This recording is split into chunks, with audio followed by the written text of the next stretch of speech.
video બના રહ્યો તો વરસાદ એટલો ખતરનાક પડી ગયો છે અડધો કલાક પડ્યો પણ મોસમ બગાડી નાખી હીરો કાઢવાની અમારી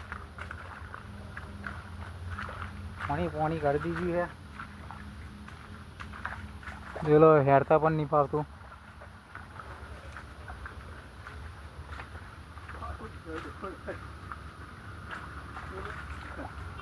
બોલો શંકરભાઈ શું કહીશું આજના વિડીયોમાં બ્લોગમાં શું કહીએ લાંબા જેવા થઈ ગયા છે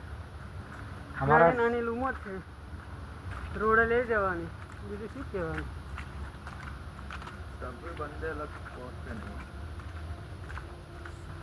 ગાડી સ્લીપ મારી જાય જોઈ લો